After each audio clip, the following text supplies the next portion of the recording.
Wade's weekly vlog, episode 23. It's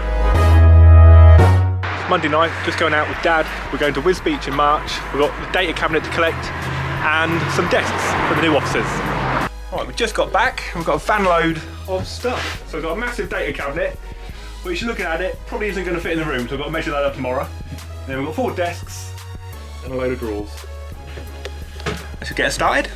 So we've measured the data cabinet, we've measured the ceiling, and it will fit in easily. For some reason I thought this was a small ceiling in here, but it's full-size ceiling. The data cabinet is just over 7 foot, so it will be fine. It's just getting it up the stairs that will be a bit tricky. It's quite heavy, and it's just turning it around there, but we will get it in here. What I thought I would show you is how I'm going to find out where all my cables go. Because as you can see, and I showed you before, we've got loads of cables. These are the ones that are coming down from the ceiling. I've got just as many, if not more, coming up from the ground. So how am I going to identify where they all go, and then I've got to label them? Well, I've got this little gadget here. So it's the Fluke Test Toner and Probe. So basically, all I do, I've got a cable downstairs. I'm going to test it on now just to show you. I'm going to make the cable up. So RJ45 cable, I've got one here to show you. I'm going to go and put an end on downstairs, and then all I do, connect it into this, turn it on to the voltage, and then I get this probe, I'll get my cables, and then I'll just go along that, and it'll start beeping when I get to the right cable. So let me just set this up downstairs. Okay, so I've just set the toner downstairs onto one of the cables, and I know that that cable is one of the ones that are coming down from the ceiling. So I've already eliminated all the ones on the floor, so I know it's one of these. So I set my probe to the correct setting to find the toner, and then I'll just run this along the cable. When it starts to beep, I'll know I'm close to my cable. So I'll just do it from one side to the other.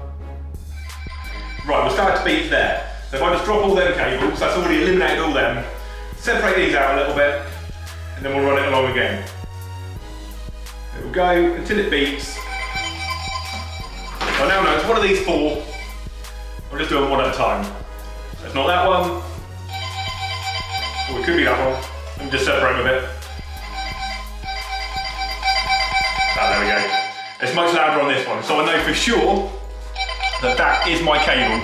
And it also flashes on number 8, which is the highest level. So I know for sure that that's my cable, and that's how I'm going to identify all the cable I've got here. I've got probably 80 cat cables, around 80, probably a bit more. So I'll get my cabinet up here. Once everything's finished, once we've got the flooring done, we'll get the cabinet up. I can then identify all my cables, put them into the patch panel, and get it all labelled up so I know where everything goes. So there's not loads of change this week in the build. Basically, we've got a new boiler upstairs. We've also got the new boiler downstairs. So we've just been the plumbers and the decorators here this week. So 2 new boilers, and they've just been painting the building. We do have the kitchen cabinets turned up. They've not been installed yet, but if I turn it round, they're there, waiting to be installed. And the builders told us it'll be roughly 3 weeks, and this stage will be complete. We then just need Gavin's in from next door to do the flooring. I've been telling you for a few weeks now that we're going to get into the old garage and give it a good sort out, see if there's anything good in there, and scrap the rest. Well, managed to get in. Well, not me personally, I managed to avoid doing it. Mum and Dad have got down and they've tidied or started tidying the garage. Let me spin the camera and we'll show you how far we've got. Now, it's not much of a garage, as you can see by the door, but let's go in and see what we've done. Now, this was rammed right back to where these doors are, so they've managed to clear all this space just here. And basically, as you can see, it's just a cycle graveyard. So back in the day, Dad used to repair loads of bikes. He used to strip them down and right back to the frame, rebuild them and sell them. It was a real big market for second-hand bikes back in, well, it was probably the 80s.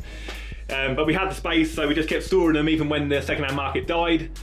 And this is what we have left. So there's probably not a lot to be saved out of all this, but we'll see if there's any good frames in there. But most of that will be scrapped. If you're in the market for a new 32-inch TV, we have a brand called Bispira, which is actually a Google TV. So you get smart TVs, you get Android TVs, and then you get Google. So with a smart TV, you probably have Netflix, YouTube, maybe a couple of the iPlayers. Android, you've got all of the iPlayers, you've got all of the apps. With Google, it's basically an Android TV with a better user interface. So rather than just seeing Netflix and YouTube, it will have on the homepage recommendations of the programs that you're going to like. Because it gets used to what you're watching and it puts that on the home screen and suggests programs and series that might be good for you. The best thing about this TV, it's only £239 for an Android 32-inch, which is a really good price 32-inch TV. We've got quite a few in stock, but I just thought I'd mention it. We also have the 24-inch for £195. We're currently sold out of the 43-inch at £299, and hopefully they're going to be releasing the 50-inch from the factory soon. As soon as they're here, I'll let you know. If you haven't already, please do subscribe to this YouTube channel and click the notification button so the next time that we release a video, you will be the first to find out.